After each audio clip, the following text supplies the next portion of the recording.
Hello, hello, hello! Welcome to the morning after. I'm your host, Alex Ringler. And let's just start by going around and introducing where we are. Let's say where you are, who you are, and I don't know what your favorite cologne is. Russ, go ahead. Hi, I'm Russ White. I'm calling in from Las Vegas, Nevada. I'm the publisher of Q Life magazine, and my favorite cologne is Germany. Wait, stop. Hang on. Alex, Yes, can you take that thing off your face? I'd like to keep it on, please. Hey, this is the morning after. What part of take that off your face do you not understand? She's gonna keep that thing on. Are you really gonna keep that thing on? Well, I can't get it off now, but anyway. Here we are. Oh, now I have to listen. People can see I'm talking and my mouth is moving. Anyway, Those Michael. are the words. Michael. Easier access. Well, I never know the words to anything. This is all made up in improv. So, Michael, where are you calling in from? Okay, I'm Michael Barbieri. I'm the dining and entertainment writer for Q Life magazine, and I'm calling in from New York, as always. Yay! And Mock Mama Finley. I'm Mark Finley calling in from Seattle, and Oh, out the candle. about the candle. We're all so sad, sort of. Next, Dylan. Hello, I'm coming to you from Denver, Colorado, and I'm having a rough day. I just ended a 5-year relationship last night. Not mine. With Valentina? Not mine. Oh. Aw. Keeping it classy on the morning after. Dylan, you whore. Christopher. Hi, I'm Christopher Henry. I am an actor, singer, and comic from New York City, and I'm here today with my dog, Riley. Hey, puppy. Yay. And Garrett. Hi, everyone. I'm the co-publisher of Cute Life magazine. It's more than just a magazine. It's a lifestyle. And I'm calling in from Las Vegas today. Oh, Lord. That reminds me of May's, Madonna's quote from League of Their Own. And that's more than a name. It's an attitude. So maybe... I love your last name, Garrett. Patiani. I like to just think. Patiani. Thank you. All right. So jumping right in. Okay. That happened. Well, okay, since it's on everybody's mind, let's talk about it. Let's talk about the lip sync first. Normally we kind of break down the show and go through it, but oh my goodness. What did we think? I mean, what do you think it was a ploy because she didn't know the words, or do we think it was just her way, or was it just her way of I'm going to do this my own way? No, she Mark. didn't know the words. Okay, She didn't Mark. know the words, and during Untucked, she was the only one not listening to the music. There was a brief thing at the end where her and Nina were sharing an earbud, but yeah, it's her own damn fault. agreed, because you look at Team Peppermint and Alexis and Trinity, they were like, shit, we might have to lip sync. Let's go and learn our words. Exactly. We don't think we should have to lip sync, but should it happen? Yeah. And even Valentina was saying in Untucked, everybody watch Untucked, that she was like, if someone's gonna lip sync from our team, it's gonna be me. If you admit that, why do you not study the song? Exactly. I didn't know the song, and I know that they shoot these things in 2 days, and they have to make an outfit, do all this shit, and learning a song on top of that. But Michael, you want to say something? Yeah, I get the feeling that, yes, she was unprepared, but I think Valentina was falling back on, oh, well, the judges like me. They'll be nice to me because I've done everything perfectly so far. I think she was taking that for granted. She even said so during the episode. There was a moment where she said, well, I just think I'm so pretty, and the judges really The judges love us. And I think that she just threw everything away because she was just like, you know what, hell with it. All I need to do is make it through. And there's only what, there's 6 more people. There's not enough time. So she threw it away when there's not there. If she could have gotten away with that when there was, whoever was still there. Yeah. We're getting to the point in the competition where safe isn't safe anymore, where there is no never safe. The thing is, they're never safe. I mean, I think Alaska Thunderfuck even proved that back in season 2 of All Stars. She had where she got really cocky and she was resting on her laurels and she wound up in the bottom. I mean, nobody's safe. Nobody's safe through the entire thing. You can have one bad challenge and wind up in the bottom too and go home no matter how perfect you are. So I agree. Okay, and I think this might be indicative of her age a little bit. I think like the millennials, if they've been raised in this sort of like everybody gets a participation ribbon and you're being told you're beautiful, you're perfect, everything. If you're met with any sort of challenge, then you're not prepared for it. And I feel like that was with Valentina. Like she's been through the whole competition and it was like, you're perfect, you're beautiful. They didn't like you 1 week and you go home.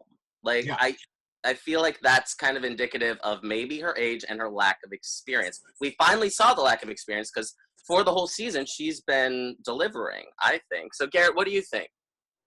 I'm going to take it a little bit deeper. I think that sometimes when people are perfectionists and you, like, for the challenge itself, she wasn't prepared for the challenge. And I think sometimes when people are so hard on themselves, I often run into this sometimes where, like, if something isn't completely perfect and maybe it's like a messy room or something, I walk in and I literally get claustrophobic and shut down and I can't operate until it's like back to normal. So I think maybe that might be part of what Valentina is. I think Valentina is a perfectionist. And I do think that once she wasn't in control anymore, she just closed down and didn't know what to do. That's what I agree, Garrett. Like, and we saw that. Like, she was like, I didn't know what was happening, and she gave a Charlie Hides lip sync. Like, and even I've watched some other recaps. Worse. I've Charlie moved his lips, just not his feet. Well, speaking of not moving your feet, it's like, okay, you don't know the lip sync. Give us a cartwheel. Walk down the runway. Do something. Like, jump off the stage and like get in everybody's face. Like that can save you. Dylan, you had your finger up. What did you want to say? Oh, I was just gonna say, if you're gonna say something about millennials, there's this article on page 8 of Q Life magazine. Oh, here we go. Hey, Q Life magazine. Well, I can't wait to read that article. Maybe it'll prove me right. Maybe it'll prove me wrong. Stay tuned and read Q Life magazine. Okay, so the challenge this week. What did we think of the challenge? Making your own pilot. Let's go to. I thought it was going to be about United this week when they said pilot. Yeah. Thank you for. I love that look you just gave me, Mark Mama Finley. You're like, come on, that reference. It's over. Russ, what did you think of the challenge this week? Really good challenge. I think the winners were hands down the winners. There's no doubt in my mind. Shay and Sasha won that challenge. Shay and Sasha put them together, and like they're kind of unstoppable at this point. Yeah. What did we? Okay, and they didn't. The judges seemed to like the threesome one. The Mary Mother of Gay. Mary Mother of Gay. I wasn't thrilled with it. I thought it was very safe and easy, and like it wasn't that funny. Mark, what were you saying? It was cute. It was trite. It's been done before. It's not and that's what Rue said. She's like, it's cliche, so I think it'll run. I'm like, that's kind of network television. So maybe that's why. Like, they were like, okay, we get it. We get what you were going for. But talk about the bottom two this week. Why do you think they were so unprepared? Do you think it was a strategy that they were trying to? They said that they were going to improv, and they thought they were improvers, and they're definitely not improvers. Yeah, well, it's just like the judge said. I forget his name at the moment. The kid from Real O'Neals. Noah. Gavin.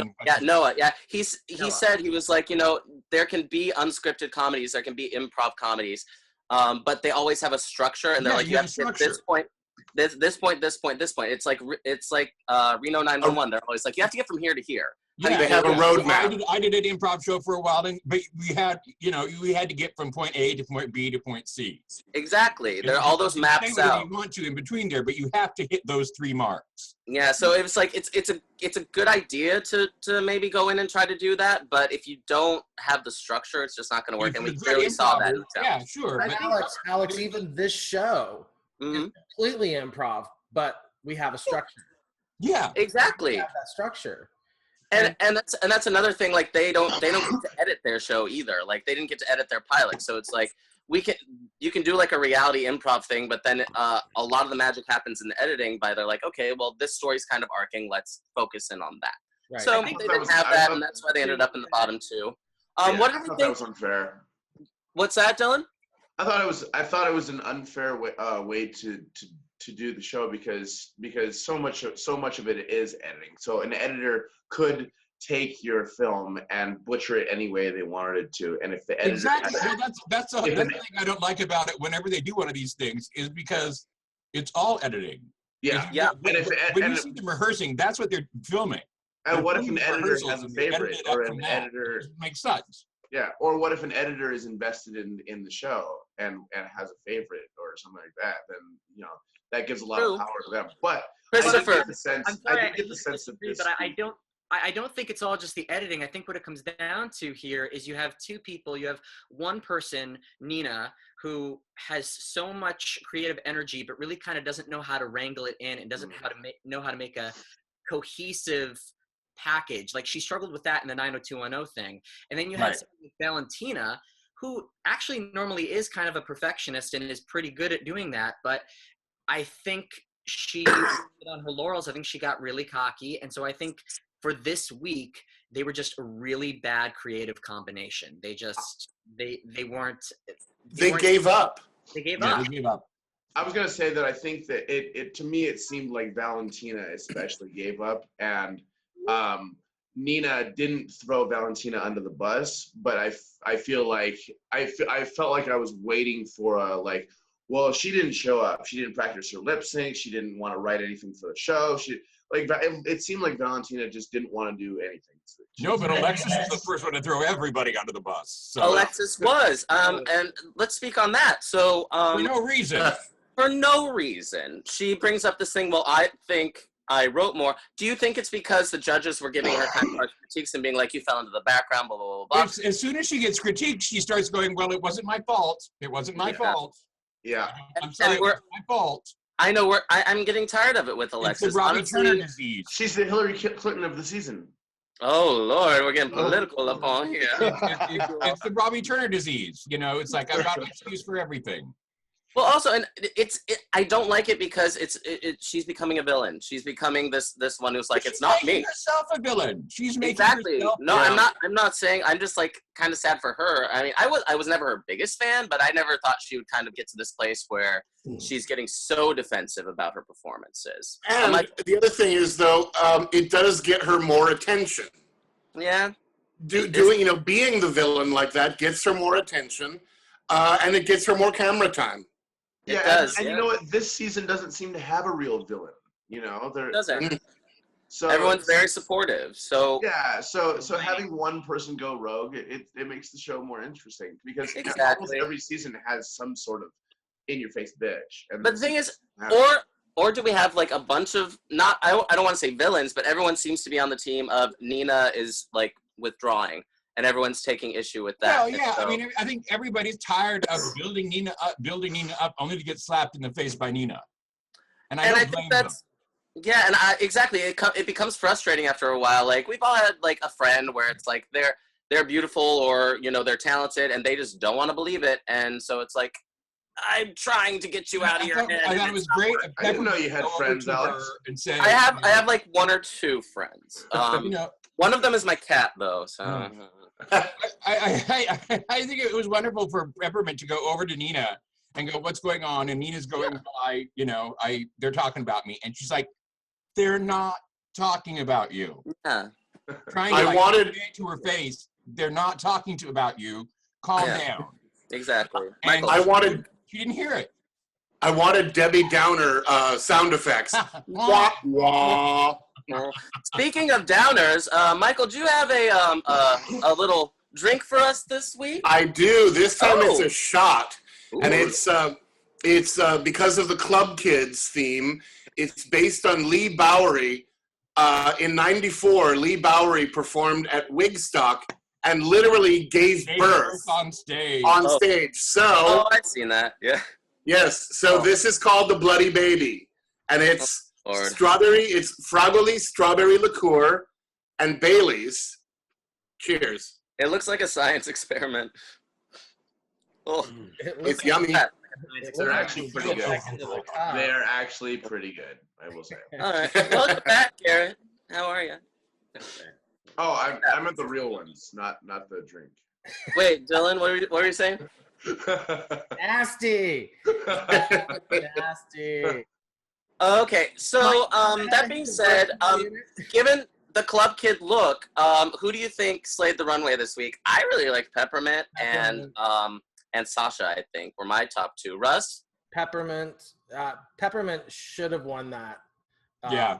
It was on point, on brand. She nailed it head to toe. It was literally her brand. It was literally her brand. You could not. No one else could have pulled off the brand the way she pulled that off. Except for maybe Candace Kane. Peppermint. Yeah. Okay. So Michael, who was your top? We got Peppermint. I loved Peppermint, of course. I mean, the look was fantastic. But I thought Trinity with her venereal disease outfit was pretty wonderful. Yeah. Her Dippin' Dots that she put like right. Yeah. Trinity, Mark, you actually told a joke. Oh, right? That was such a good put down right at the beginning of the show. Like you did it. But that's what's good now. Like we're the backstage or the workroom. It's now the queens know each other. So now once you know someone, you can really give them hell, which is great and it's fun to watch. So Mark, who did you like on the runway? I thought most people did good. I think they read Alexis correctly. She was in a bodysuit and a corset. Fun. Like the makeup was great, but what are you wearing? Yeah. No. I do have to say though, on Alexis, the body issues that she does have, that took some bravery because most of her. Oh yeah, no. I'm not saying that it didn't take bravery, but it was like that's not an outfit. Yeah. I thought her body looked wonderful. It did. Yeah, it didn't look bad at all. Yeah, she looked amazing. It would be brave to walk out there naked. It doesn't take any talent to do that. Yeah, exactly. Also, a lady never wants her outfit to be called brave, by the way. This is very true. Like, you know what? That was really brave of you. I love Shay. I thought they did well. I think why they won the challenge is because they won the pilot episode. Yeah, they did. It's because they had the strongest pilot. Well, and you know, I liked her look too. That little pearl anus she had around her mouth. That was cute. That was very Lee Bowery also. That was. Yeah. That was cute. Dylan, who'd you like? On her head. Ooh. I liked it all. I mean, I'll go with Russ on this one. Peppermint was amazing with that gigantic peppermint head and it worked. But I mean, now that Valentina's gone, my favorite is Sasha, and I'm going with Sasha. Cool. Chris, who'd you like? I agree with almost everybody that I thought Peppermint gave an outfit that was consistent with the club kid look, that was consistent with her brand. I thought Sasha was also great, but Sasha always kind of every week serves a pseudo club kid kind of look, so I wasn't really surprised she could pull it off. I think the people we're going to be most surprised from going forward are Peppermint and Trinity. I think they're kind of the ones to watch. They could come right up and take it. And that's funny because like we were all like in the first half of the season, we're like, Peppermint, show up. We want you to show up. She's finally showing up. She's playing. 2 weeks in a row now. Garrett. I just want to be on a dance floor with all of them. I wish that when I went out in this day and age, people dressed up like that because I've always wanted to be at a Studio 54 type of thing. And I liked them all. Obviously, my personal favorite, I think, this week was Sasha. Nice. Let's all go to Limelight. It's a gym now, so we can. Mark and I used to go to Limelight all the time. Back in the day. All the time. It's a goddamn gym now. Remember that big giant bow I wore that year? Your snood, your gold lame snood. Yeah, all right, gold lame snood. There was a big giant tulle bow I wore. All right, y'all need to post pictures of this in the comments below. Like we want to see these as we're going live. What pictures? What pictures? We didn't take pictures back then. We didn't have cameras. Yeah. So unfortunate. There's got to be security footage somewhere. Okay. Just like outside of the deli. If you come out somewhere where they wear awesome costumes, I'm actually a bartender at a fetish lounge. And, get it. We do some wild costumes. So you can post those pictures too if you want to. If you want to post those pictures in the or like I'll give you my text later. Okay. So now that so one of the front runners of our top three is gone now. So where do we think we stand in top three? I'm gonna say Shay, Sasha, and I think Peppermint might be top three at this point. Yeah. we're gonna hit Russ at the end so we can get QLifeMagazine.com's predictions. But Michael, who do you think? But while you guys predict, I'm gonna put my mask back. Well, I think you're right, but I would also maybe put Trinity in there somewhere because once again, in the pilot, even though the pilot was safe and all of that, Trinity still brought the comedy. She stole that pilot away from everyone. Yeah. she's Because really she's proving just herself as a funny. comedy queen. What? Yeah. She's really proving herself as a comedy queen. Yes, Sorry, absolutely. You can't hear me through my mask. And, Mama Finley, go ahead. and Peppermint was channeling Latrice Royale in the, the keep those nuts away from my face. I think there might be a double win in first place. It could be Shay and Sasha winning first place together. Ooh, okay. That would be interesting. All right, yeah, the top would be Sasha, Shay, and then between Peppermint and Trinity. Yeah. Here we go. Sasha and Shay. Dylan. I'm not going to give a top three because I don't think there's a third to deserve it. I think it's solidly Sasha and Peppermint, and everyone else is fighting for third place. Okay, we're not a Shea Coulee fan. Christopher Henry. I think top three is going to be Shay, Trinity, and possibly Peppermint, actually. I mean, it could be Sasha too, but I feel like based on the confessionals we're seeing and everything, I really think that we're gearing up to see those three. Nice. Garrett. I think same as you. Yeah, but they're all getting to be so good. I don't know. I'm wondering what twists lie ahead that are really going to separate them from each other because that's that part. Yeah, that's what's hard about this point in this season is that you never know. It's kind of almost anyone's game, except no one's saying Alexis. Mm-hmm. Or Nina. Okay, Russ, where are we on QLifeMagazine.com? We can't hear you, baby. Can't hear you, Russ. There we go.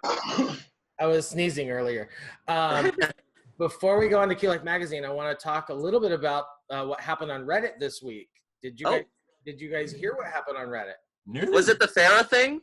I forget who the drag queen was, but someone posted in the RuPaul's Drag Race Reddit, "Take off the mask." And apparently there was a leak. Yeah, there was a leak. And I thought that was quite interesting because so many people around the world are like, no spoilers, no spoilers, no spoilers. And even us, when we're prepping for the show, don't talk about what you saw because some of us are on East Coast, West Coast. What did you guys think about that kind of a spoiler just kind of leaking out like that? Did anyone hear about it? And did it? I did. I heard about it last night before the show. Someone was like, apparently this is happening. And I was like, okay, how did everybody know this? I don't like it just because let everybody experience it. It's like, okay, a day or two after, you can start posting about stuff, but I also stay away from social media like the day of, the day after if I don't want to know. So, yeah. Anybody else? I have like 300 drag queens as friends on Facebook, and there was no way around it. It was just gonna.